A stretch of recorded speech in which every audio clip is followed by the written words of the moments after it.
Happy Monday. Tonight's topic is holidays. They can be hard. So here are 5 things that are going to help, and one is a freebie. You don't want to miss that one.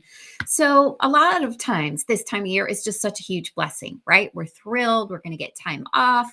We're going to hopefully see our families. But for a lot of people, including myself, that's super complicated. And there are parts about it that are literally just a struggle, that are so sad, so joyful all at the same time, right? We have traditions that we shared with loved ones that are lost or unconnected, maybe estranged.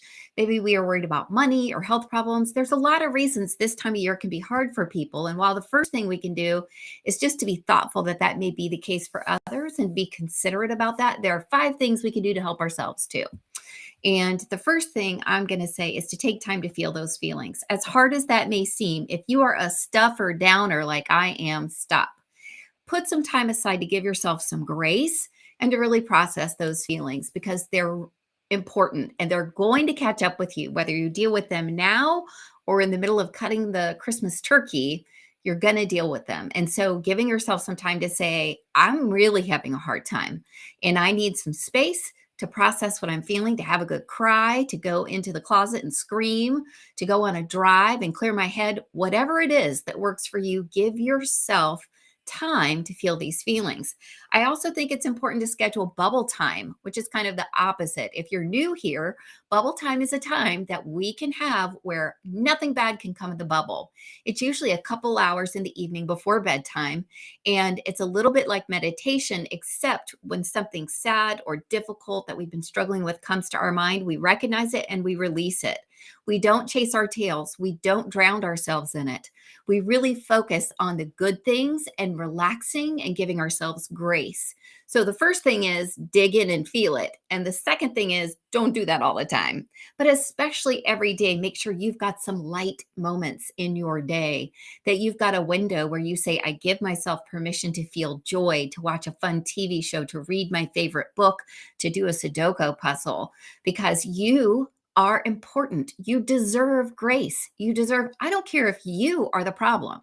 I don't care if you are why your whole family is shattered. You deserve grace. You deserve to be loved. You deserve to be seen and you deserve to be appreciated, especially by yourself, friend. Okay. So if you're hearing the sound of my voice and you're thinking, oh man, you don't even know how horrible I am, everyone has been horrible. Everyone has done something ridiculous. And that doesn't mean we don't deserve grace. We all deserve blessings. We all deserve forgiveness. We all deserve grace. So I'm giving it to you right here. If you need that permission, you take it. The third thing is to know that you aren't alone. Sometimes that's all we really need. I remember when I was first a young mother and I thought, gosh, am I this bad at this? I'm exhausted. I'm not able to take a shower. I'm pretty sure I'm messing everything up, but I just love this kid so much. What do I do? I'm reading books. I'm old enough, you guys, that the internet wasn't around yet.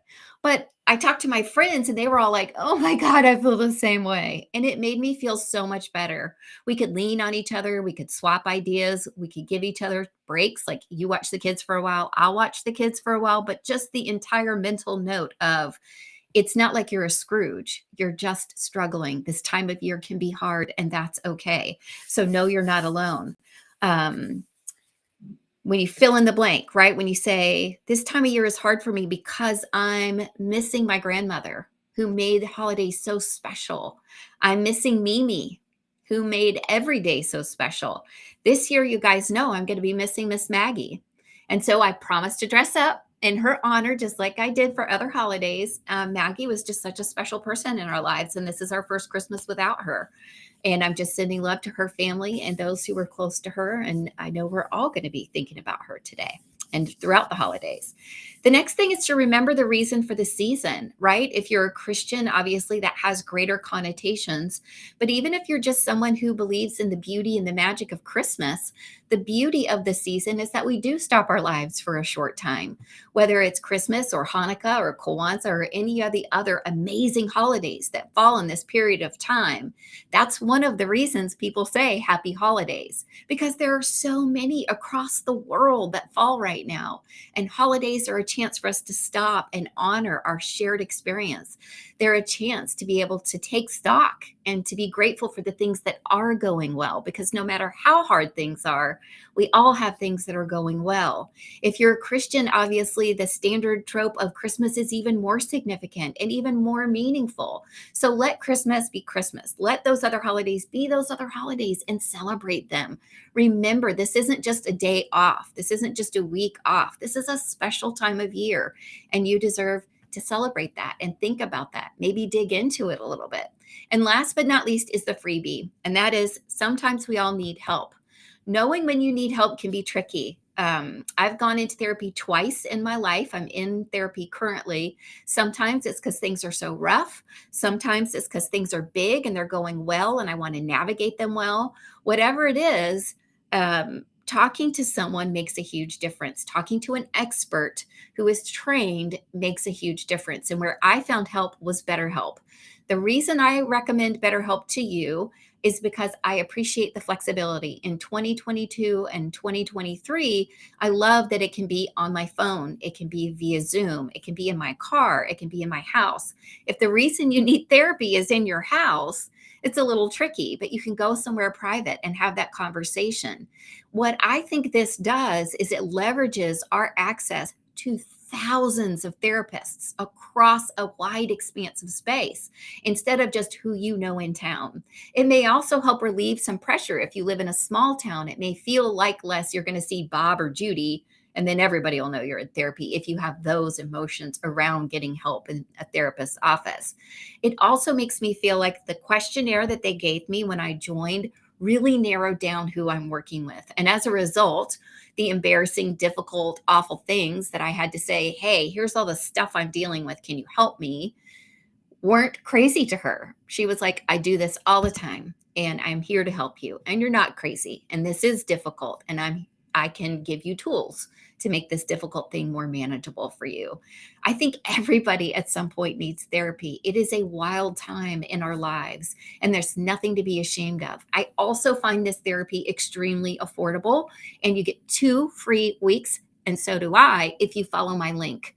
The reason they give you 2 free weeks is so that you can start to dig your toe in and see how is this working for you. And I love that. I think that's really important.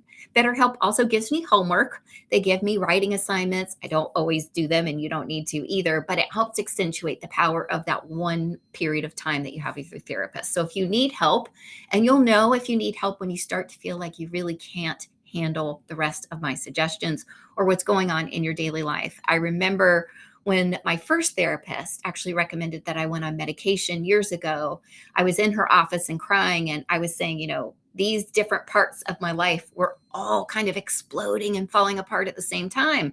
And I said, I felt like when it was one area and the other were okay, I was okay. When it was 2 areas and 2 were okay, I was okay. But then it was 3 areas that were exploding. And I couldn't handle it on my own, even with therapy. And it meant the world to me that she knew me well enough and was brave enough to tell me, I think this is where we really need to take things to the next step. So I recommend therapy for you if there's something you've been struggling with that you'd like an expert opinion on and you need some help. So talking to a professional can make all the difference. If you need to do that, use my link to get 2 free weeks. But whatever the reason, if this time of year is hard for you, you are not alone. You are in a safe place here. You can join Resilient and Successful Families, which is my Facebook group where we all talk about how to be resilient and how to keep our chin up when our chins don't feel like keeping up at all. But it's not you. You're not broken. You're not doing anything wrong. If you're feeling those feelings, I know it's because you care. And that's the first step, right? So get yourself some bubble time. Feel the feelings when you have to, get some help, and know that I'm so grateful for you being here. You're the only you we have. So hang in there this holiday season, even if it's hard, and I'll see you back here tomorrow, live around